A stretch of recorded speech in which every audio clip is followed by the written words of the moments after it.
السلام علیکم ورحمۃ اللہ وبرکاتہ۔ الحمد للہ رب العالمین الرحمن الرحیم والصلاة والسلام علی اشرف الانبیاء والمرسلین نبینا محمد وعلی آلہ وصحبہ اجمعین۔ اعوذ باللہ من الشیطان الرجیم والفجر ولیال عشر والشفع والوتر۔ میری محترم ماں اور عزیز بہنوں، اللہ رب العالمین رحمان بھی ہے اور رحیم بھی ہے، بہت زیادہ مہربان بھی ہے اور بہت زیادہ رحم کرنے والا بھی۔ اسی لیے اس اللہ رب العالمین نے اپنے نبی کو رحمت للعالمین بنا کر بھیجا اور فرمایا وما ارسلناک الا رحمت للعالمین۔ اللہ رب العالمین نے اسی طرح اپنے نبی کو آخری رسول بنایا، خاتم النبیین کا لقب عطا فرمایا اور ہم کو آخری امت بنایا۔ اللہ سبحانہ و تعالی نے ہمارے لیے اس دین کو بھی رحمت بنایا ہے، اور اللہ تبارک و تعالی اپنے بندوں پر بہت رحیم ہے۔ اسی واسطے اللہ رب العالمین نے ہمیں ایسے سنہری مواقع فراہم کیے ہیں جس میں ہم اپنے گناہوں کی تلافی کر سکیں، عبادتیں کر کے اللہ کا قرب زیادہ سے زیادہ حاصل کر سکیں، اور عبادتیں کر کے اللہ کا قرب حاصل کر سکیں اور جنت الاعلی میں مقام حاصل کر سکیں۔ اللہ تبارک و تعالی نے اپنے نبی کی امت کے لیے سب سے بہترین نبی کا محمد صلی اللہ علیہ وسلم کا انتخاب کیا، جن کو خاتم النبیین اور اپنا لاڈلا اور پیارا محبوب بنایا، اور ہم کو نبی علیہ الصلاۃ والسلام کی امت بنایا، آخری امت۔ اسی طریقے سے اللہ تبارک و تعالی نے دنوں میں بھی ہمارے نبی کے لیے اور ہمارے لیے جمعے کا مبارک دن بنایا، جو تمام دنوں کا سردار ہے، اور اسی طرح رمضان شریف کا مہینہ عبادت کے لیے، روزوں کے لیے بنایا، اور اسی طرح اس رمضان شریف میں لیلۃ القدر کی راتیں 5 راتیں، اور ایک رات جس کو یہ لیلۃ القدر نصیب ہو گئی اس کو دنیا جہان کی نعمت مل گئی، خیر من 1000 شہر۔ سبحان اللہ۔ اور اسی طریقے سے اللہ تبارک و تعالی نے بہت ہی پیارے اپنے نبی کی امت کے لیے بہت ہی مبارک موقع بنائے ہیں، اوقات بنائے ہیں، ایام بنائے ہیں کہ جن میں انسان اپنے گناہوں کی مغفرت طلب کرے اور اللہ تبارک و تعالی کا قرب حاصل کرے۔ جیسے شوال کے مہینے کے 6 روزے ہیں، اور بھی بہت سارے دن ہیں۔ انہی دنوں میں اللہ تبارک و تعالی نے ہمارے لیے یہ ایام جو اب ہمارے بالکل نزدیک پہنچ چکے ہیں اور ہمارے بالکل قریب ہیں، وہ ایام ہیں ذی الحجہ کے 10 دن۔ ہم دیکھتے ہیں کہ مسلمان رمضان کے آنے سے پہلے اس کا خوب استقبال کرتے ہیں اور بہت تک و دو کرتے ہیں۔ سبحان اللہ، ہر طرف رمضان کی تیاریاں شروع ہو جاتی ہیں اور سب عبادتوں میں بہت مصروف ہو جاتے ہیں، قیام اللیل کی، تراویح کی بھی پابندی کرتے ہیں اور پورا ثواب کمانے کی کوشش کرتے ہیں۔ ماشاءاللہ، بہت اچھی بات ہے۔ آج میں رمضان کے دنوں سے بھی افضل دنوں کے بارے میں بتانا چاہوں گی، جس کے لیے میرے اور آپ کے رسول صلی اللہ علیہ وآلہ وسلم نے فرمایا ہے۔ حضرت جابر کہتے ہیں کہ نبی علیہ الصلاۃ والسلام نے فرمایا، افضل ایام الدنیا ایام العشر یعنی عشر ذی الحجہ، قیل ولا مثلهن فی سبیل اللہ، قال ولا مثلهن فی سبیل اللہ الا رجل عفر وجهه فی التراب، رواہ البزار وصححہ الالبانی۔ اس حدیث میں اللہ کے رسول فرماتے ہیں دنیا کے سارے دنوں کے مقابلے میں 10 دن سب سے زیادہ افضل ہیں۔ یاد رکھیے، اس دنیا کے سارے دنوں کے مقابلے میں سب سے زیادہ افضل جو ہیں وہ یہ ذو الحجہ کے 10 دن ہیں۔ آپ سے پوچھا گیا کہ اگر اتنے ہی دن جہاد فی سبیل اللہ میں گزارے جائیں تو وہ بھی ان کے برابر نہیں ہیں۔ فرمایا جہاد میں گزارے ہوئے دن بھی ان 10 دنوں کے برابر نہیں ہیں، سوائے اس شخص کے جو شہید ہو جائے۔ جو جہاد کرنے کے لیے گیا اس نے اپنا مال بھی ساتھ لیا، اور اس کا اپنا مال ہو، مانگ کر مال اکٹھا نہ کیا ہو، بلکہ اپنا مال لے کر جہاد میں گیا اور وہاں پر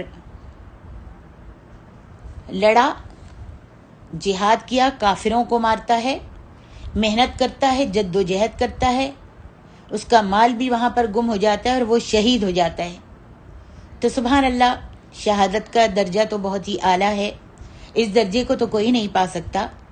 لیکن ایک وہ شخص ہے جو جہاد کے لیے گیا اور وہاں پر بڑی جد و جہد کے ساتھ لڑا، کافروں کو بھی مارتا ہے، پھر کیا ہوتا ہے، فاتح بن کر مال لے کر اور اپنی جان کی سلامتی کے ساتھ وہ اپنے وطن میں، اپنے گھر میں واپس آ جاتا ہے۔ تو فرمایا اس کا اجر بھی اتنا نہیں ہے جتنا کہ ان 10 دنوں میں اعمال صالحہ کرنے سے اجر ملتا ہے۔ سبحان اللہ۔ آج میری محترم ماں اور عزیز بہنوں، ہمارے لیے یہ مبارک دن آنے والے ہیں، تقریباً 1 یا 2 دن باقی ہیں۔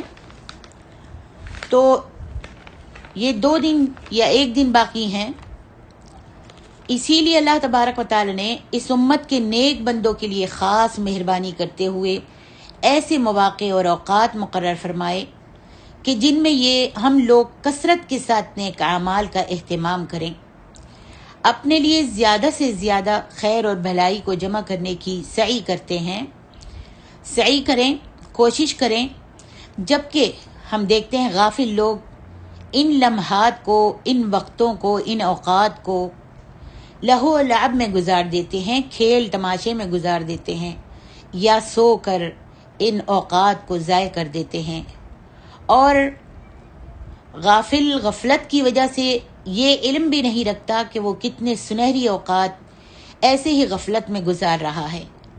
اگر وہ ان اوقات میں تھوڑا سا بھی نیک عمل کا اہتمام کر لے تو یہ اس کے لیے دنیا و ما فیہا سے بہتر ہے۔ ایسے ایام اور اوقات میں سے قابل ذکر اور انتہائی اہمیت کے حامل ذو الحجہ کے پہلے 10 دن ہیں۔ کتاب اللہ اور سنت رسول اللہ نے جا بجا ان ایام کی فضیلت کو بیان کیا ہے۔ اللہ تبارک و تعالی نے فرقان حمید قرآن مجید میں ارشاد فرمایا ہے، والفجر ولیال عشر، قسم ہے مجھے فجر کی اور قسم ہے مجھے 10 راتوں کی۔ اللہ تعالیٰ فجر کے وقت کی اور 10 راتوں کی قسم کھا رہا ہے۔ علامہ ابن کثیر فرماتے ہیں ان 10 راتوں سے مراد ذو الحجہ کی 10 راتیں ہیں۔ اللہ نے سورۃ فجر کے ٹائم کی قسم کھائی اور ذو الحجہ کی 10 راتوں کی قسم کھائی، اور والشفع والوتر، اور اللہ تبارک و تعالی نے شفع سے مراد ہے یوم النحر اور الوتر سے مراد ہے یوم العرفہ، ان 4 چیزوں کی قسم کھائی۔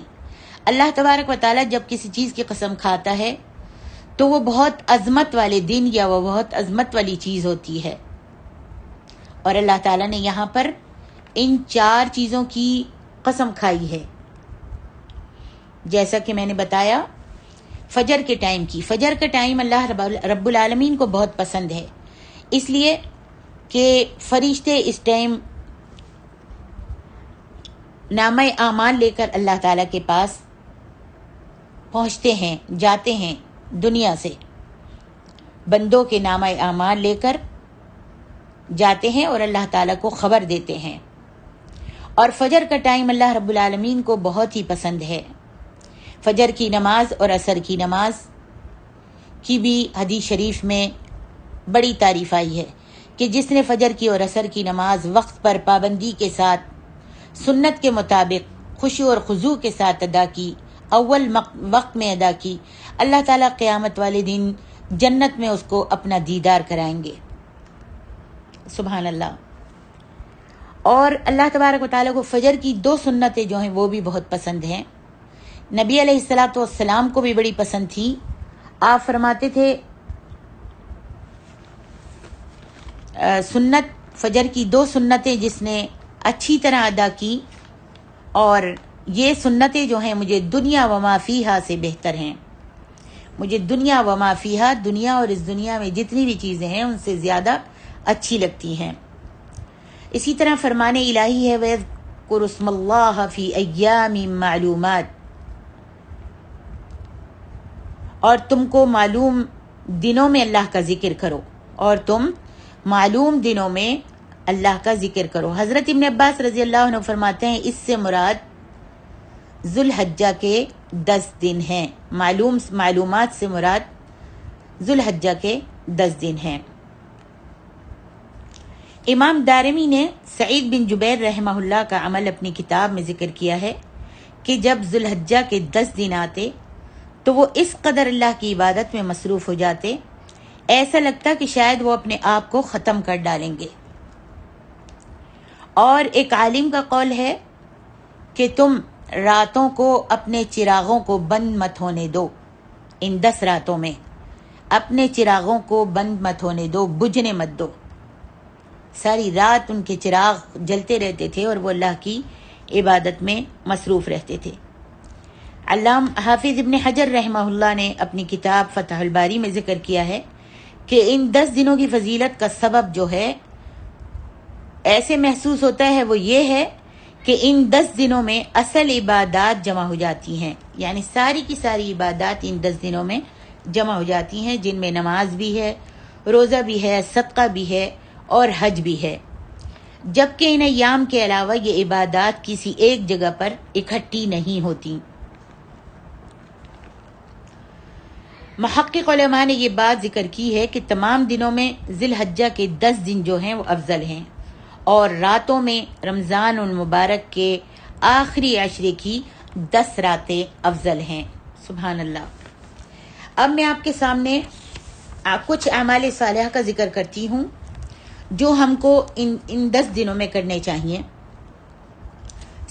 عشرہ ذی الحجہ میں کیے جانے والے اعمال میں سب سے افضل عمل حج و عمرے کے مناسک ادا کرنا ہے، حج و عمرہ ادا کرنا ہے، کیونکہ اللہ تبارک و تعالیٰ جس شخص کو اپنے نبی حضرت محمد صلی اللہ علیہ وسلم کی سنت مبارکہ کے مطابق حج بیت اللہ اور عمرے کی توفیق دیتا ہے، اس کا بدلہ تو اللہ تعالیٰ کے نزدیک جنت ہی ہے۔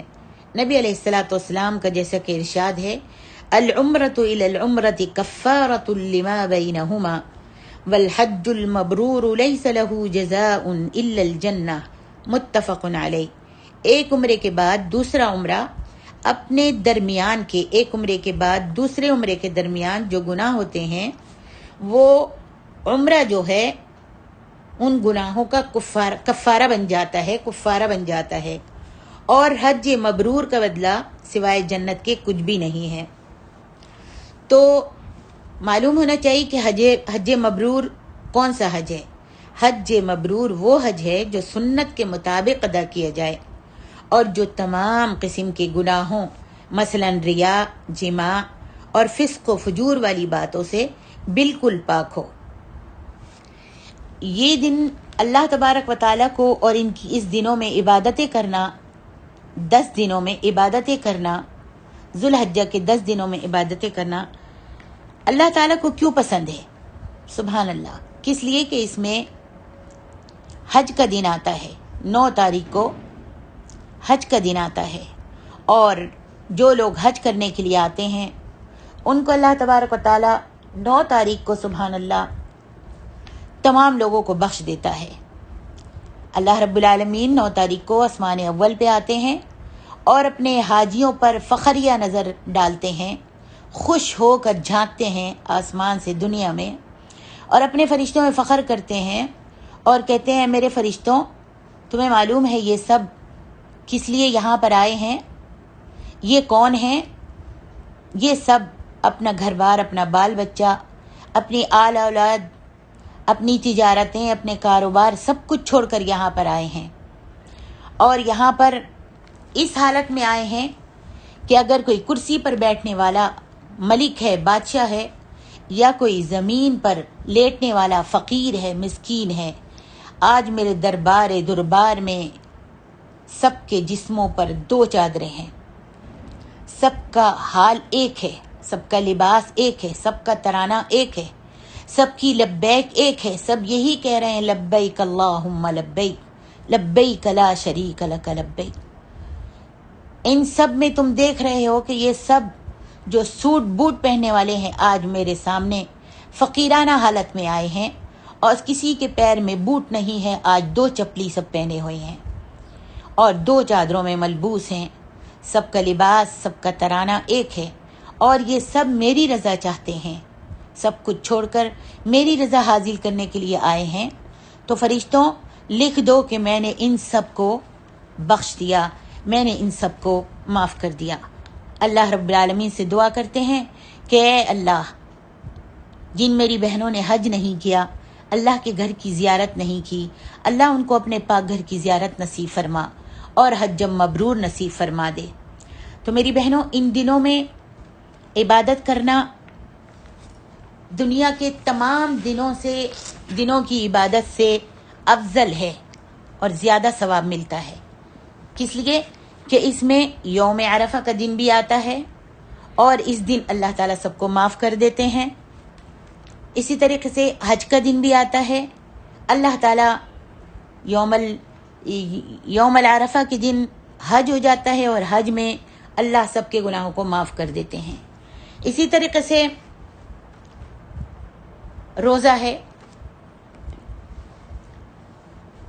ان ایام میں روزہ رکھنے کا ثواب، نفلی روزہ رکھنے کا، یعنی فرضی روزے تو سب رکھتے ہیں، نفلی روزے کی بات کر رہی ہوں۔ نفلی روزہ بھی عمل صالح کی ایک جنس ہے، بلکہ اللہ کے نزدیک سب سے افضل اور محبوب اعمال میں سے ایک عمل ہے۔ حضرت ابو سعید الخدری رضی اللہ عنہ سے روایت ہے کہ نبی علیہ الصلاۃ والسلام نے فرمایا، ما من عبد يصوم يوما في سبيل الله الا باعده الله بذلك اليوم وجهه عن النار 70 خريفا، البخاری و مسلم۔ جو شخص اللہ کی راہ میں ایک روزہ رکھتا ہے، کتنے؟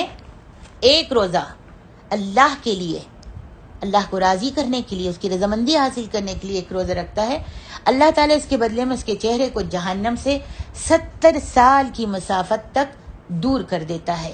اللہ اکبر۔ میری محترم ماں اور عزیز بہنوں، جب عام دنوں میں نفلی روزہ رکھنے سے اللہ تعالیٰ چہرے کو جہنم سے 70 سال کی مسافت کے ساتھ دور کر دیتا ہے، تو ان دنوں میں روزہ رکھنے کی تو سبحان اللہ کیا ہی کہنے۔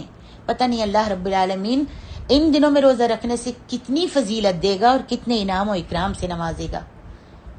یہ روزے کی تو عمومی فضیلت ہے، اور جہاں تک 10 ذوالحجہ میں روزے رکھنے کا تعلق ہے تو نبی علیہ الصلاۃ والسلام کی ازواج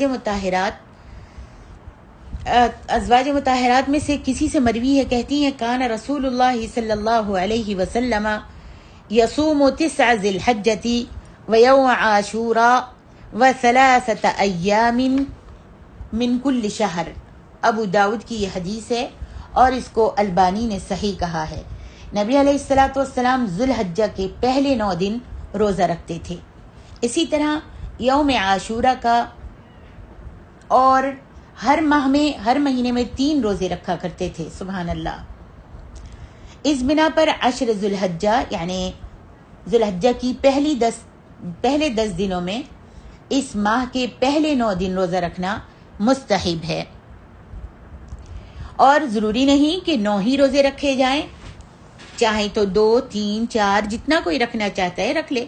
اور اگر کوئی نہیں رکھ سکا تو اس کو گناہ نہیں ہے.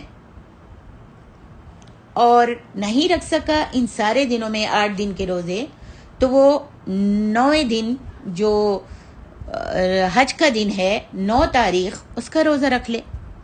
سبحان اللہ. اس کا روزہ رکھ لے تو اس کو ثواب مل جائے گا. اس لیے کہ جس نے 9ویں تاریخ کو روزہ رکھا، حاجیوں پر یہ روزہ نہیں ہے جو حج کرنے کے لیے عرفات میں پہنچے ہوئے، ان کے اوپر یہ روزہ نہیں ہے.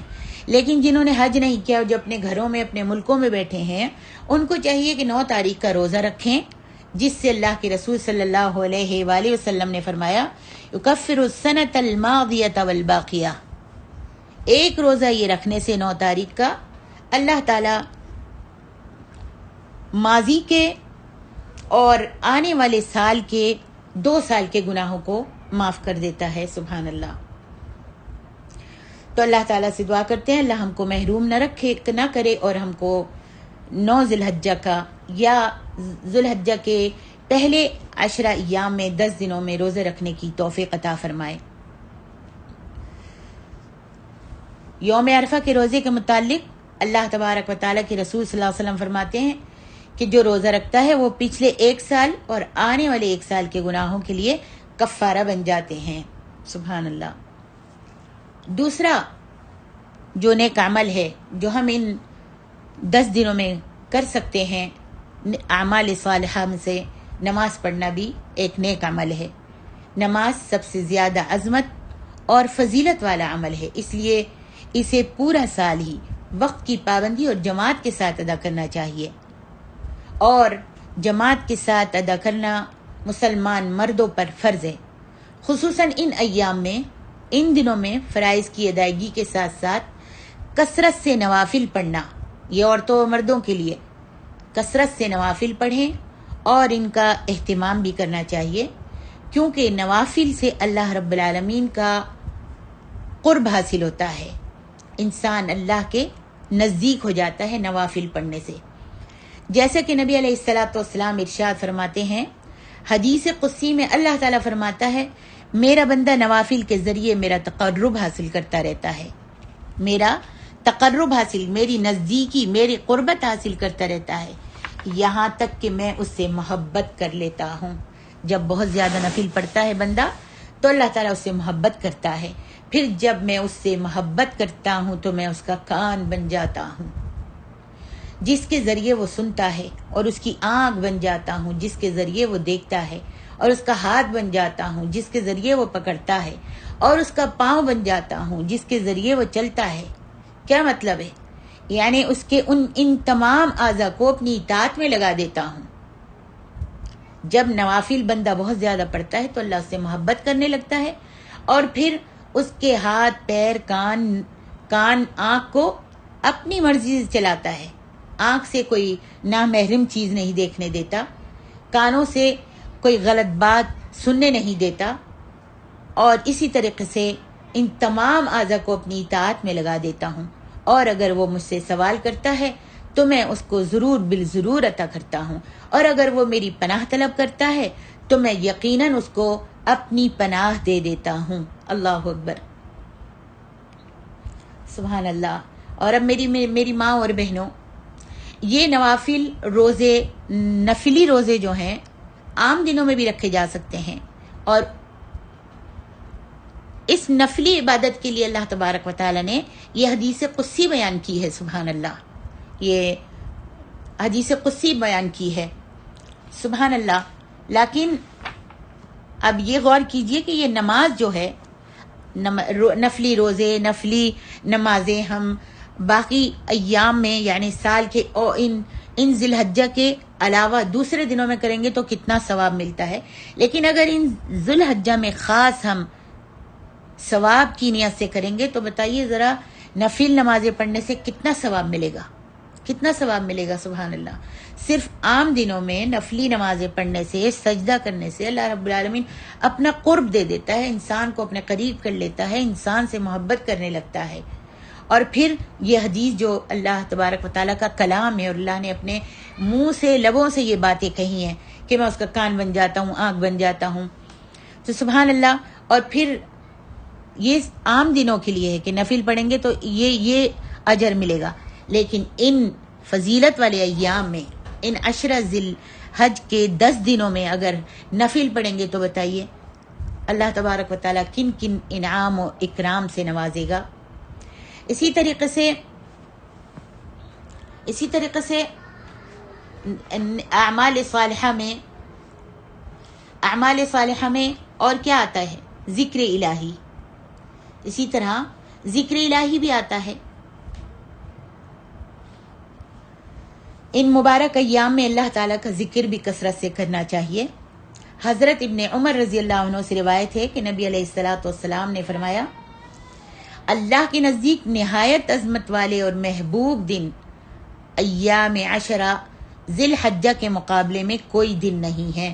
اس لیے ان دنوں میں لا الہ الا اللہ, اللہ اکبر والحمد للہ جیسے اذکار کثرت سے کیا کرو.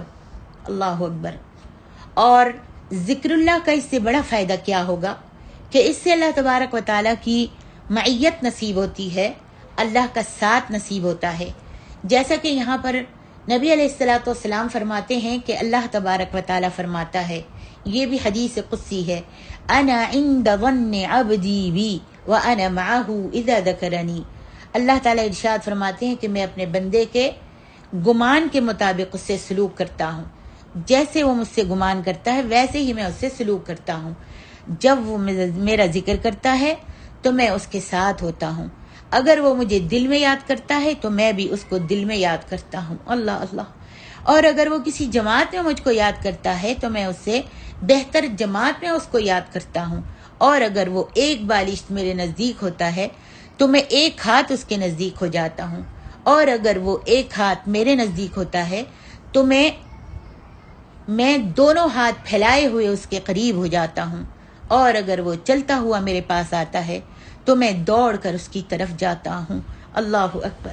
میری محترم ماں اور عزیز بہنوں, ان ایام میں, ان فضیلت والے ایام میں, ان 10 دنوں میں, ذی الحجہ کے پہلے 10 دنوں میں ہم کو چاہیے اللہ تبارک و تعالیٰ کا ذکر جو ہے وہ کثرت سے کریں. اور سب سے اچھا ذکر جو ہے, جو اللہ کے رسول صلی اللہ علیہ وسلم فرماتے ہیں کہ اللہ کو یہ کلمات بڑے محبوب ہیں, سبحان اللہ والحمد للہ ولا الہ الا اللہ واللہ اکبر.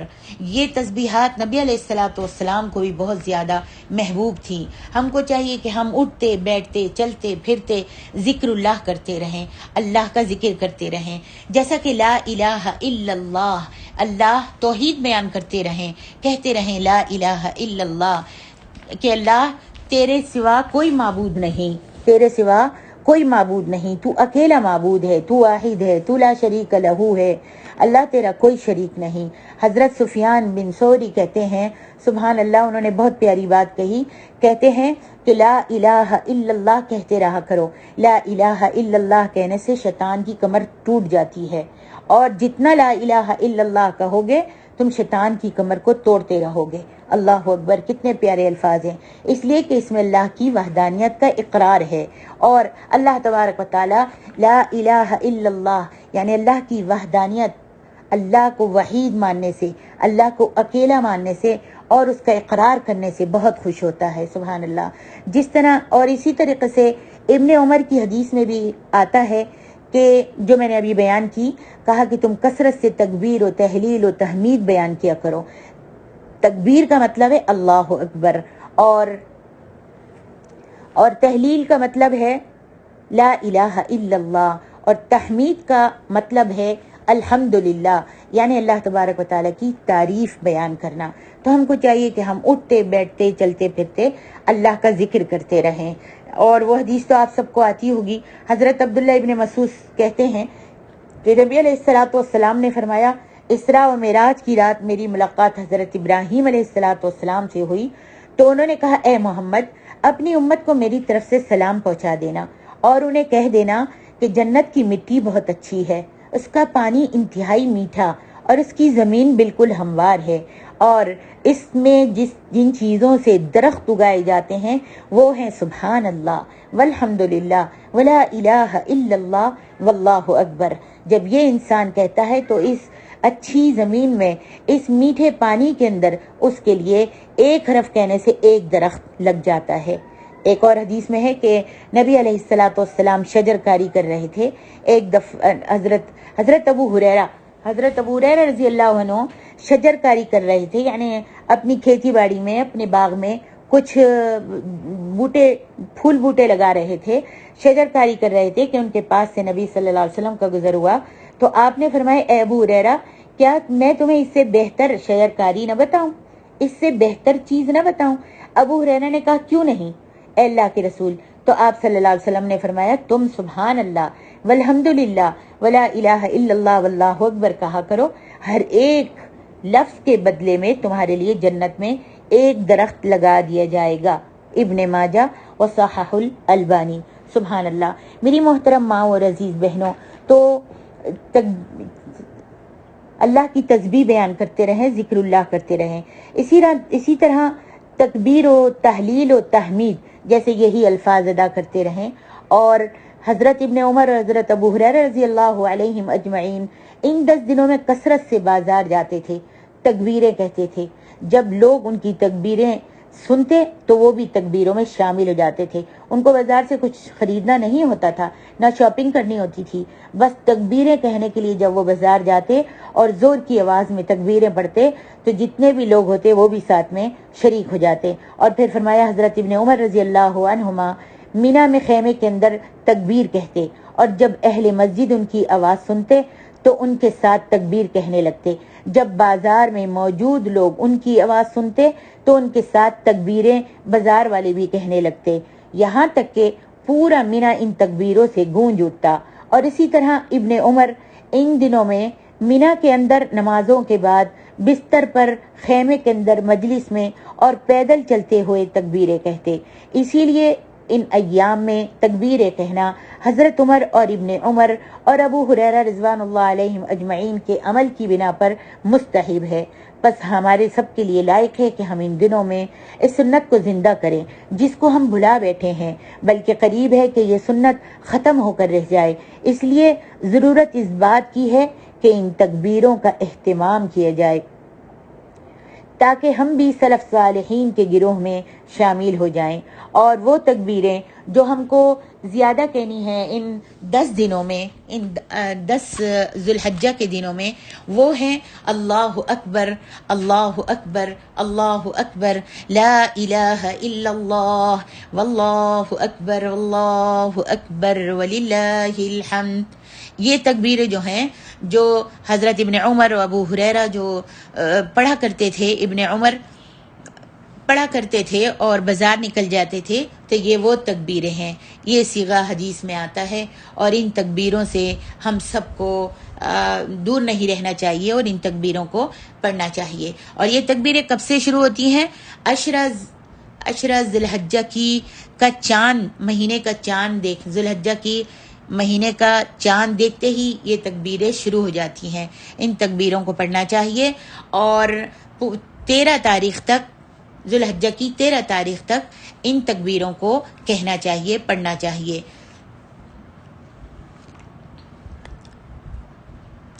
یہی تکبیریں ہیں جو عبداللہ ابن مسعود بھی فرماتے ہیں کہ ان تکبیروں کو پڑھا کرو. ایک روایت میں ان سے ثابت ہے عبداللہ ابن مسعود سے کہ اللہ اکبر 3 مرتبہ بھی پڑھتے تھے, یعنی پہلے اللہ اکبر اللہ اکبر اللہ اکبر لا الہ الا اللہ واللہ اکبر اللہ اکبر وللہ الحمد, یہ تکبیریں اس طرح پڑھنی چاہیے جس طریقے سے سلف اور صحابہ پڑھا کرتے تھے۔ تو میری محترم ماں اور عزیز بہنوں، یہ میں نے کہا آپ کو کہ شروع کب ہوتی ہیں، کب کرنی چاہیے؟ شروع کرنی چاہیے چاند دیکھنے کے بعد، ذی الحجہ کا چاند دیکھنے کے بعد 13 تاریخ تک۔ اور علماء نے کہا کہ یہ تکبیریں جو ہیں مطلق تکبیریں، یعنی ان کو رات دن پڑھتے رہیں، اٹھتے بیٹھتے پڑھتے رہیں اور چلتے پھرتے پڑھتے رہیں تکبیریں، ان کو مطلق کہا گیا ہے، یعنی جس طرح چاہیں اور جس وقت چاہیں اس کو صبح سے لے کے رات تک پڑھتے رہیں۔ اور جو مقید ہیں وہ ہیں جس طرح سے سلف اور صحابہ پڑھا کرتے تھے، جب فرض نماز کا سلام پھیر لیتے تھے تو تکبیریں شروع کر دیتے تھے جن کی آوازوں سے مزید گونجنے لگتی تھی۔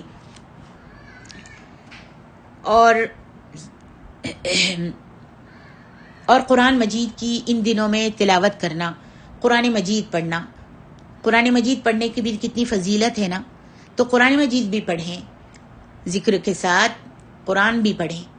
قرآن آپ کو معلوم ہے جو قرآن پڑھتا ہے اس کے ایک حرف پڑھنے سے 30 نیکیاں ملتی ہیں۔ الف حرف لام حرف میم حرف، یہ تینوں 3 لفظ ہیں، الف لام میم کہنے سے 30 نیکیاں ملتی ہیں، سبحان اللہ۔ تو اب ذرا بتائیے کہ اس مہینے میں یا ان 10 ایام میں، ان 10 دنوں میں اگر ہم قرآن مجید کی تلاوت کریں گے تو ہر حرف کے بدلے جب 30 نیکیاں ملیں گی تو کہاں تک ہماری نیکیاں پہنچ جائیں گی، کتنا اللہ تبارک و تعالی ہم کو انعام و اکرام سے نوازے گا۔ اور سبحان اللہ، کوشش کریں کہ ان 10 دنوں میں ہم قرآن مجید کو ختم کر لیں، ایک قرآن ختم کر لیں۔ وہ کس طریقے سے کہ اگر ہر دن میں ہم 3 سپارے پڑھیں گے تو انشاءاللہ 10 دن میں ہمارا قرآن مجید جو ہے وہ ختم ہو جائے گا اور اللہ تعالی ہم کو انعام و اکرام سے نوازے گا۔ جیسا کہ میں نے بتایا کہ قرآن مجید کی تلاوت بھی کریں اور یوم عرفہ کا روزہ بھی رکھیں۔ اس کے بارے میں آپ کو بتا چکی ہوں کہ اس سے اگلے اور پچھلے 2 سال کے گناہ معاف ہو جاتے ہیں، سبحان اللہ۔ اور یوم النحر کی فضیلت بھی تھوڑی سی بیان کرتی ہوں۔ اس دن کی فضیلت سے اکثر مسلمان غافل ہو چکے ہیں۔ علماء نے مطلق طور پر اس دن کو سال کے تمام دنوں سے افضل قرار دیا ہے، حتیٰ کہ یوم عرفہ سے بھی افضل کہا ہے۔ یوم النحر یعنی 10 تاریخ عید کا دن، اس کو بہت سے علماء نے یوم عرفہ سے بھی افضل کہا ہے۔ ابن قیم رحمہ اللہ کہتے ہیں اللہ تعالیٰ کے ہاں افضل ترین دن یوم النحر ہے، یعنی 10 تاریخ۔ یوم النحر 10 تاریخ کو کہتے ہیں عید کا دن، اور وہ حج اکبر کا دن ہے۔ جس طرح سنن نبی داؤد میں ہے کہ اللہ تعالیٰ کے ہاں سب سے زیادہ بزرگی والا دن یوم النحر ہے، اس کے بعد منا میں قیام والا دن ہے۔ اور بعض نے کہا کہ یوم عرفہ کا دن افضل ہے، کیونکہ یوم عرفہ کا روزہ رکھنے سے 2 سال کے گناہ معاف ہو جاتے ہیں، اور یوم عرفہ کے علاوہ کوئی ایسا دن نہیں ہے جس میں اللہ تعالیٰ کثرت کے ساتھ لوگوں کو جہنم سے آزاد کرتے ہوں، اور اس دن اللہ تعالیٰ بندوں کے سب سے زیادہ قریب ہوتے ہیں، اور اسی دن اللہ تعالیٰ کے فرشتے عرفہ کے وقوف کرنے والوں پر فخر کرتے ہیں۔ اور صحیح قول کے مطابق یوم النحر ہی افضل دن ہے، کیونکہ اس بات کا ثبوت حدیث سے بھی ملتا ہے جس کے مقابلے میں کوئی قابل ذکر دلیل نہیں ہے۔ بہرحال میری ماں اور بہنوں، اس بات سے کوئی فرق نہیں پڑنا چاہیے یوم عرفہ افضل ہو یا یوم النحر قربانی کا دن افضل ہو، مسلمان کو تو ایسی فضیلت پانے کا مشتاق ہونا چاہیے۔ اس سنہری فرصت سے فائدے کے حصول کی فکر کرنی چاہیے، فائدہ حاصل کرنے کے لیے فکر کرنی چاہیے کہ یہ سنہری موقع، یہ مبارک دن اللہ تعالیٰ نے مجھ کو دیے ہیں اور میں اس میں زیادہ سے زیادہ نیک عمل کرنے کی کوشش کروں۔ اب آخر میں بات یہ ہے کہ اب آخر میں یہ معلوم کرنا چاہیے کہ کس عمل کے ساتھ ہم کو ایسے مواقع کا خیر مقدم کرنا چاہیے۔ جو موقع آ رہا ہے، اب یہ دن جو 10 دن برکتوں والے، رحمتوں والے آ رہے ہیں، تو اس دن میں ہم کو اس کا خیر مقدم، اس کا استقبال کیسے کرنا چاہیے؟ مسلمان کی کوشش ہونی چاہیے کہ وہ ایسے موقع کو، ایسے وقت کا سچی اور پکی توبہ کے ساتھ خیر مقدم کرے، اس کو اپنے گناہوں اور غلطیوں پر پیشمان ہونے کے ساتھ اس موسم خیر کا استقبال کرنا چاہیے، کیونکہ گناہ انسان کو اللہ تعالیٰ کی رحمت سے دور کر دیتے ہیں اور اللہ رب العالمین کے ساتھ دلی تعلق کو ختم کر دیتے ہیں۔ اس لیے انسان کو پکے اور سچے عزم کے ساتھ ایسے مواقع کا، ایسے وقتوں کا، ان ایام کا خیر مقدم کرنا چاہیے، ان برکت والے دنوں کا خیر مقدم کرنا چاہیے اور اس کی پوری کوشش اللہ تعالیٰ کی رضا کے حصول کے لیے ہو، یعنی کوشش کرے اور اس میں صرف یہ ہو، دل کے اندر یہی خواہش ہو کہ اللہ تعالیٰ مجھ سے راضی ہو جائے، کیونکہ جو بھی بھلائی کی کوشش کرتا ہے اللہ تعالیٰ ضرور اس کی مدد فرماتا ہے۔ فرمان الہی ہے کہ جو ہمارے لیے کوشش کرتا ہے والذین جاہدوا فینا لنہدینہم سبلنا، جو بھی ہمارے لیے کوشش کرتا ہے ہم ان کو اپنے راستے، یعنی سیدھے راستے کی طرف، صراط مستقیم کی طرف ہدایت دے دیتے ہیں۔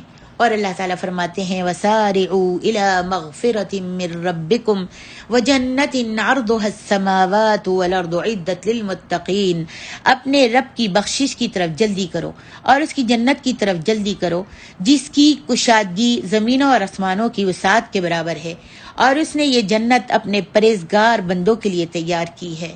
تو میری مسلمان بہنوں اور بھائیوں، پس ہم اس سنہری فرصت، اس مبارک موقع سے صحیح طور پر مستفید ہونے کی کوشش کریں، اس سے پہلے کہ یہ موقع آئندہ سال ہم کو نہ ملے اور یہ مبارک وقت ہم کو نہ ملے، ہم سے چھین لیا جائے، کیونکہ دنیا کی زندگی بہت ہی مختصر ہے اور دنیا جو ہے دار العمل ہے، عمل کی جگہ ہے، جبکہ کل اس عمل کی جزا جنت یا دوزخ کی شکل میں دی جائے گی۔